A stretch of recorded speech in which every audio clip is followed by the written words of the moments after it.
കോഴിക്കോട് വടകരയിൽ നിർത്തിയിട്ട കാരവനിൽ 2 പേരെ മരിച്ച നിലയിൽ കണ്ടെത്തിയ സംഭവത്തിൽ ഇൻക്വസ്റ്റ് പൂർത്തിയായി. മൃതദേഹം പോസ്റ്റ്മോർട്ടത്തിനായി കോഴിക്കോട് മെഡിക്കൽ കോളേജ് ആശുപത്രിയിലേക്ക് മാറ്റി. എസിയിൽ നിന്ന് ചോർന്ന വാതകം ശ്വസിച്ചതാകാം മരണകാരണം എന്നാണ് പ്രാഥമിക നിഗമനം.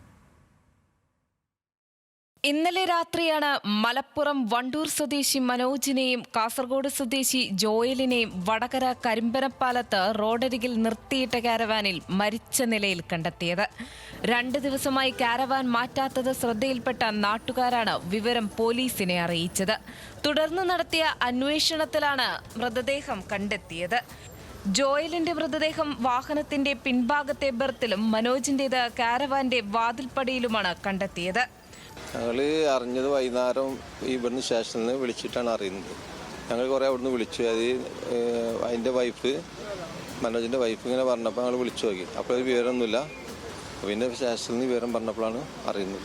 പൊന്നാനിയിൽ കാരവാൻ ടൂറിസം കമ്പനിയിലെ ഡ്രൈവറായ മനോജ് മലപ്പുറം വണ്ടൂർ വാണിയമ്പലം സ്വദേശിയാണ്. ഇതേ കമ്പനിയിലെ ജീവനക്കാരനാണ് ജോയൽ. എരമംഗലം സ്വദേശി നാസറിൻ്റേതാണ് വാഹനം. ഞങ്ങൾ ഇന്നലെ രാത്രി ഒരു 11 മണിയോട് കൂടിയാണ് അറിയുന്നത്. 11 മണിയായി കഴിഞ്ഞപ്പോൾ ഞങ്ങൾക്ക് എൻ്റെ കൂട്ടുകാരൻ എന്നെ വിളിച്ചു കഴിഞ്ഞപ്പോൾ ഇന്ന പോലെ ജോലിനൊരു അപകടം പറ്റിയിട്ടുണ്ടെന്ന് അറിഞ്ഞു. ആ സമയം തന്നെ ഞങ്ങൾ ഇങ്ങോട്ട് വന്നു. ഞങ്ങൾ വെളുപ്പിന് ഒരു 2 മണിയായപ്പോൾ ഞങ്ങളിവിടെ എത്തിച്ചേർന്നു. 2 മണി തൊട്ട് ഈ സമയം വരെ ഞങ്ങൾ 5 പേര് ഇവിടെ കൂടെ ഉണ്ടായിരുന്നു. രാവിലെ ഒരു 7:30-ക്ക് ശേഷം ജോലിൻ്റെ വീട്ടിൽ നിന്ന് ബന്ധുക്കാരും അടുത്തുള്ള ആൾക്കാരും വന്നു. ഫോറൻസിക് വിദഗ്ധരും വിരലടയാള വിദഗ്ധരും ഡോഗ് സ്ക്വാഡും സ്ഥലത്തെത്തി പരിശോധന നടത്തി. പ്രാഥമികമായിട്ടുള്ള കാര്യങ്ങൾ ശ്വാസം തടസ്സം കൊണ്ടാണ് മരണപ്പെട്ടതെന്ന് മനസ്സിലാകുന്നത്.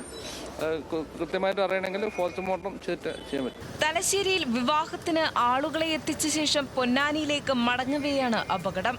എസിയിൽ നിന്ന് കാർബൺ മോണോക്സൈഡ് ലീക്ക് ചെയ്ത് അടച്ചിട്ട കാരവാനിൽ നിറയുകയും അത് ശ്വസിച്ചതാകാം മരണത്തിനിടയാക്കിയതെന്നാണ് നിഗമനം. ന്യൂസ് മലയാളം, കോഴിക്കോട്.